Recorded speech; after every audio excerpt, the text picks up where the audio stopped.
Good morning, students. Welcome to Path Online Tutorials. We are doing chapter 1 real numbers. Till this time we have done fundamental theorem of arithmetic, and in fundamental theorem of arithmetic we have observed that every composite number can be expressed in form of product of its prime factors, and this prime factorization is unique. Now we will do one question related to uniqueness of prime factorization of a composite number. This is question number 5 of exercise 1.2. In this question we have to check whether 6 raised to power n can end with the digit 0 for any natural number n.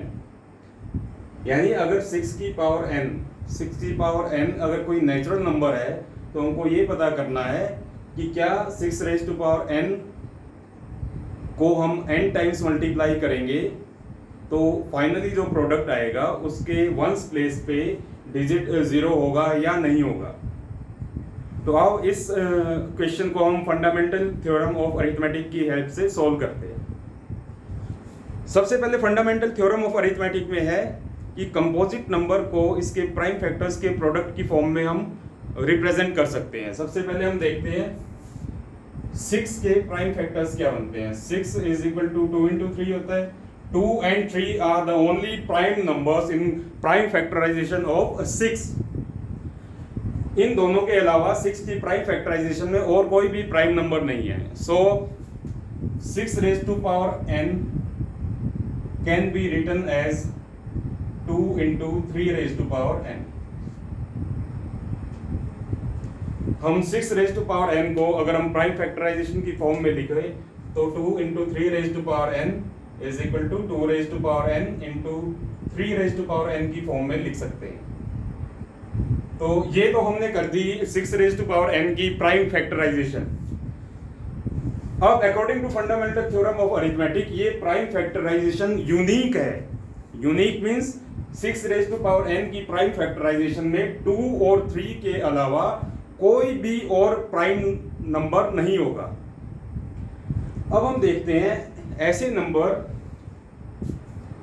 जो and with digit 0 होते हैं. ऐसे number if A number ends with digit 0. अगर एक number के ones place पे digit 0 है तो क्या आप ये बता सकते हैं कि इसकी प्राइम फैक्टराइजेशन में कौन सा प्राइम नंबर होना कंपलसरी है. अगर एक नंबर के वंस प्लेस डिजिट 0 है तो वो नंबर 5 से डिविजिबल होगा.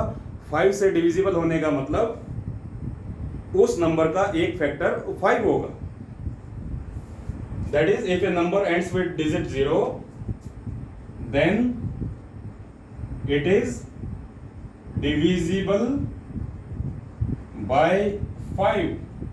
That is, 5 must be prime factor of that number.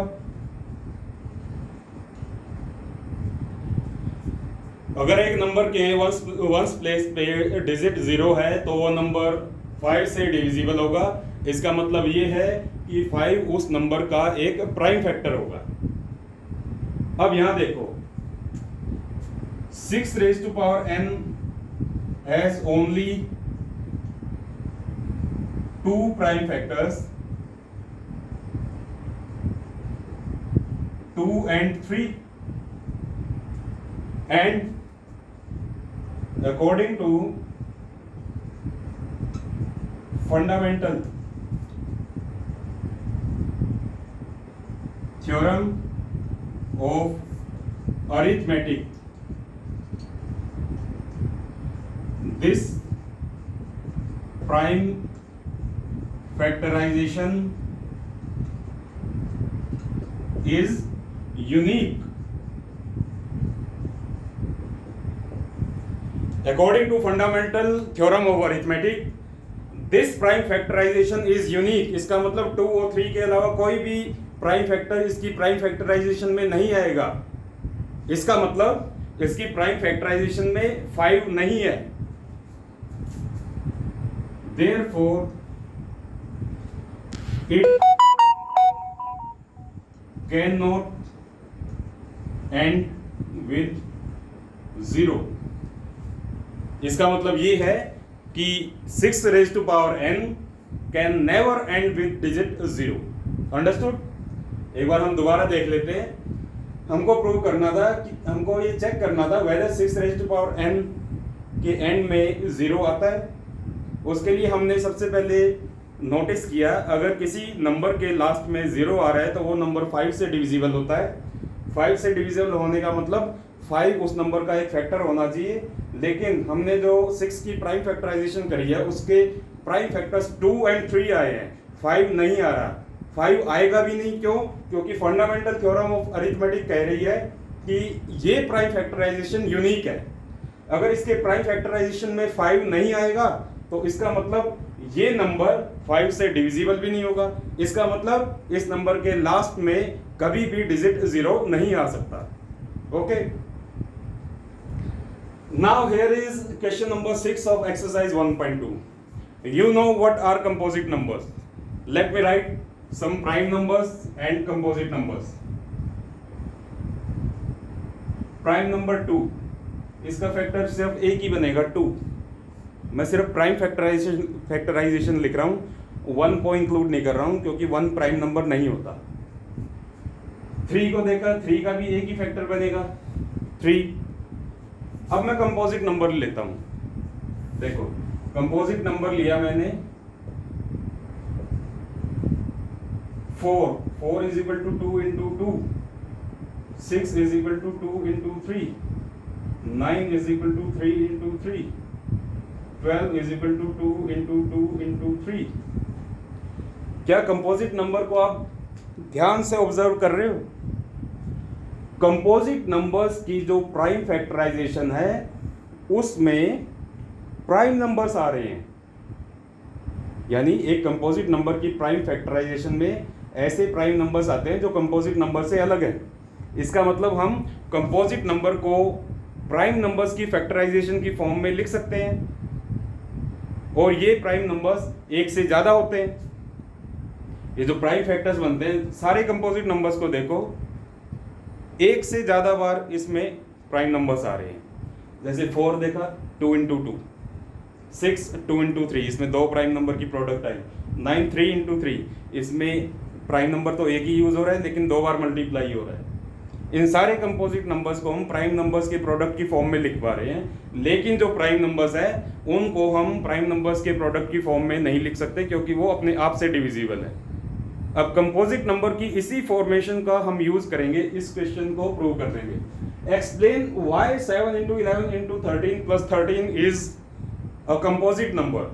See, if I am able to write this number as product of prime numbers, then we can say that this is a composite number.